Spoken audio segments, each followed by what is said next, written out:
కుల్చారం మండలం రైతు వేదికలో భూభారతి చట్టం అవగాహన సదస్సు నిర్వహించారు. ఈ కార్యక్రమానికి ముఖ్య అతిథిగా జిల్లా కలెక్టర్ రాహుల్ రాజ్, ఆర్డీఓ మహిపాల్ రెడ్డి, ఇతర ప్రజా ప్రతినిధులు, ప్రభుత్వ అధికారులు హాజరయ్యారు.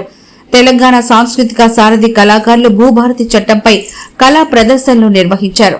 అనంతరం గౌరవ రాష్ట్ర ముఖ్యమంత్రి వర్యులు శ్రీ యనుమల రేవంత్ రెడ్డి గారి భూభారతి చట్టం సందేశం రైతులకు వినిపించారు. ఈ సందర్భంగా జిల్లా కలెక్టర్ మాట్లాడుతూ రాష్ట్ర ప్రభుత్వం తీసుకొచ్చిన భూభారతి చట్టం ద్వారా సమస్యలు పరిష్కరించుకునే అవకాశం లభిస్తుందని, నూతన భూ చట్టంతో భూ సమస్యలు పరిష్కారం కాబోతున్నాయని తెలిపారు.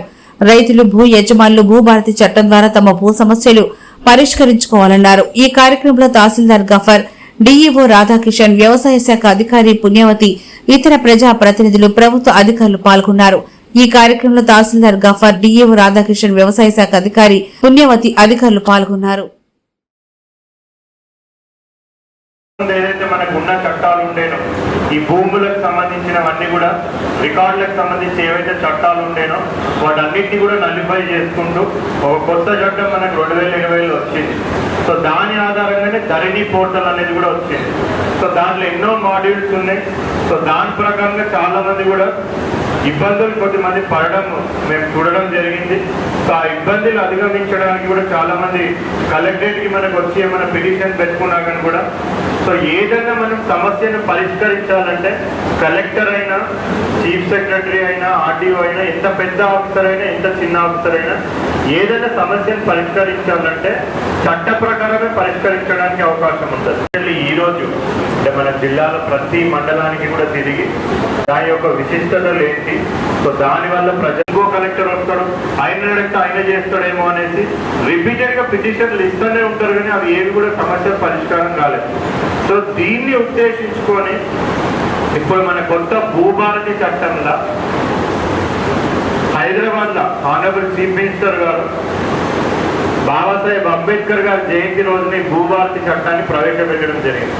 సో ఈ ఇయర్ అంబేద్కర్ జయంతి నుంచి నెక్స్ట్ ఇయర్ అంబేద్కర్ జయంతి వరకు అంటే సుమారుగా ఒక సంవత్సరం కాలం పాటు ఈ సంవత్సరం కాలంలో ఎవరైనా రైతు ఇంతకుముందు ధరణీల పేరు నాది నమోదు కావాలా, నాది పట్టా, నాది కాకుండా ఇంకొకళ్ళకి అక్రమంగా పట్టా అయింది అనేసి వాళ్ళకి తెలిసి వాళ్ళ అప్లికేషన్ ఇచ్చినట్టయితే దాన్ని ఎంక్వైరీ చేసి మళ్ళా తిరిగి న్యాయబద్ధంగా ఎవరికైతే పట్టా ఉంటుందో వాళ్ళకే పట్టా మార్పిడి చేసే అధికారం మనకి భూభారతి చట్టంలో రావడం జరిగింది. సో అంటే ఒక ఇంకో కలెక్టర్ వస్తాడు, ఆయన అడిగితే ఆయన చేస్తాడేమో అనేసి రిపీటెడ్ గా పిటిషన్లు ఇస్తూనే ఉంటారు, కానీ అవి ఏవి కూడా సమస్య పరిష్కారం కాలేదు. సో దీన్ని ఉద్దేశించుకొని ఇప్పుడు మన కొత్త భూభారతి చట్టంలో హైదరాబాద్ లో ఆనరబుల్ చీఫ్ మినిస్టర్ గారు బాబాసాహెబ్ అంబేద్కర్ గారి జయంతి రోజుని భూభారతి చట్టాన్ని ప్రవేశపెట్టడం జరిగింది. సో ఈ ఇయర్ అంబేద్కర్ జయంతి నుంచి నెక్స్ట్ ఇయర్ అంబేద్కర్ జయంతి వరకు అంటే సుమారుగా ఒక సంవత్సరం కాలం పాటు ఈ సంవత్సరం కాలంలో ఎవరైనా రైతు ఇంతకుముందు ధరణీల పేరు నాది నమోదు కావాలా, నాది పట్టా, నాది కాకుండా ఇంకొకళ్ళకి అక్రమంగా పట్టా అయింది అనేసి వాళ్ళకి తెలిసి వాళ్ళ అప్లికేషన్ ఇచ్చినట్టయితే దాన్ని ఎంక్వైరీ చేసి మళ్ళా తిరిగి న్యాయబద్ధంగా ఎవరికైతే పట్టా ఉంటుందో వాళ్ళకే పట్టా మార్పిడి చేసే అధికారం మనకి భూభారతి చట్టంలో రావడం జరిగింది. సో అంటే ఒక సమస్య అవసరం ఉంటుంది.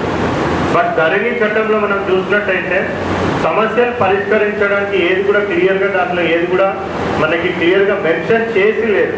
సో దానివల్ల ఏంటంటే చాలా మంది పిటిషనర్స్ వాళ్ళు వచ్చి పొరపాటున ఇంతకుముందు ఉన్న రెవెన్యూ వాళ్ళు లేకపోతే వేరే వాళ్ళు క్లరికల్ మిస్టేక్ దేని వల్లనో నాకు సంబంధించిన పట్టా వేరే వాళ్ళ పేరు మీద పట్టా మార్పిడి జరిగిపోయింది, నాకు తెలియకుండా జరిగిపోయింది, కాస్తుల్లో నేనే ఉన్నాను, కబ్జాలో నేనే ఉన్నాను, నేనే దున్నుకుంటా ఉన్నాను, తిరిగి నా పట్టా నాకు చేయండి, ఆ పట్టా ఎవరి పేరు మీద అయితే పోయిందో అసలైన మా ఊర్లోనే ఉండడానికి ఎవరో కూడా తెలియదు మాకు అని చెప్పినా కానీ పాత చట్టంలో ఒక్కసారి ఎవరి పేరు మీద పట్టా జరిగి పట్టా అయిపోయింది